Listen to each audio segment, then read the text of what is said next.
गंगा तट पर बसी काशी बड़ी पुरानी नगरी है। इतने प्राचीन नगर संसार में बहुत नहीं हैं। वाराणसी का मूल नगर काशी था। पौराणिक कथाओं के अनुसार काशी नगर की स्थापना हिंदू भगवान शिव ने लगभग 5000 वर्ष पूर्व की थी, जिस कारण ये आज एक महत्वपूर्ण तीर्थ स्थल है।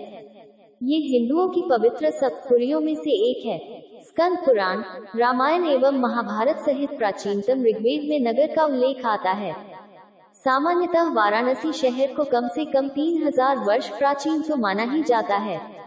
नगर मलमल और रेशमी कपड़ों, इत्रों, हाथी दांत और शिल्पकला के लिए व्यापारिक एवं औद्योगिक केंद्र रहा है।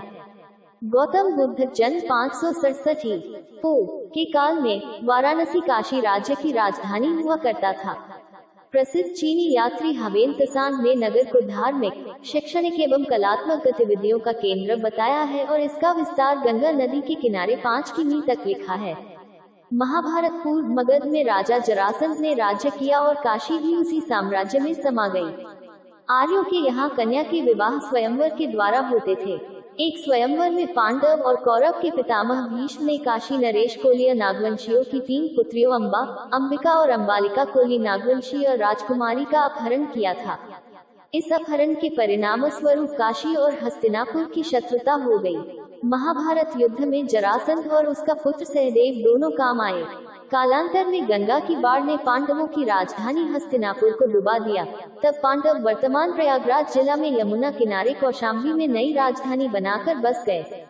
उनका राज्य वत्स कहलाया और काशी पर मगध की जगह अब वत्स का अधिकार हुआ। इसके बाद ब्रह्मदत्त नाम के राजकुल का काशी पर अधिकार हुआ। उस कुल में बड़े पंडित शासक हुए और बाद में ज्ञान और पंडिताई ब्राह्मणों से क्षत्रियों के पास पहुंच गई थी। इनके समकालीन पंजाब में कैकेय राजकुल में राजा अश्वपति था। तभी गंगा यमुना के दोआब में राज करने वाले पांचालों में राजा प्रभन जैवली ने भी अपने ज्ञान का डंका बजाया था। इसी काल में जनकपुर, मिथिला में विदेहों के शासक जनक हुए, जिनके दरबार में याज्ञवल्क्य जैसे ज्ञानी महर्षि और गागी जैसी पंडिता नारियां शास्त्रार्थ करती थी। इनके समकालीन काशी राज्य का राजा अजातशत्रु हुआ। एक ये आत्मा और परमात्मा के ज्ञान में अनुपम था। ब्रह्म और जीवन के संबंध पर, जन्म और मृत्यु पर, लोक पर तब देश में विचार हो रहे थे। इन विचारों को उपनिषद कहते हैं। इसी से यह काल भी उपनिषद काल कहलाता है। युग बदलने के साथ ही वैशाली और मिथिला के लिच्छवियों में साधु वर्धमान महावीर हुए, कपिलवस्तु के शाक्यों में गौतम बुद्ध हुए। उन्हीं दिनों काशी का राजा अश्वसेन हुआ। इनके यहाँ पार्श्वनाथ हुए जो जैन धर्म के 23वें तीर्थंकर हुए। उन दिनों भारत में 4 राज्य प्रबल थे जो एक दूसरे को जीतने के लिए आपस में बराबर लड़ते रहते थे। ये राज्य थे मगध, कोसल, वत्स और उज्जयिनी। कभी काशी वत्सों के हाथ में जाती, कभी मगध के और कभी कोसल के। पार्श्वनाथ के बाद और बुद्ध से कुछ पहले कोसल श्रावस्ती के राजा कंस ने काशी को जीतकर अपने राज में मिला लिया। उसी कुल के राजा महाकौशल ने तब अपनी बेटी कौशल देवी का मगध के राजा बिंबिसार से विवाह कर दहेज के रूप में काशी की वार्षिक आमदनी 1 लाख मुद्रा प्रतिवर्ष देना आरंभ किया और इस प्रकार काशी मगध के नियंत्रण में पहुंच गई।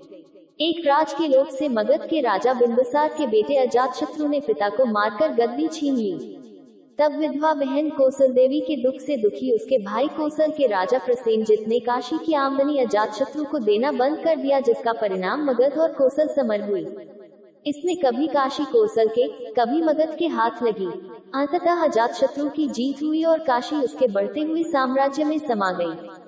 बाद में मगध की राजधानी राजगढ़ से पाटलिपुत्र चली गई और फिर कभी काशी पर उसका आक्रमण नहीं हो पाया।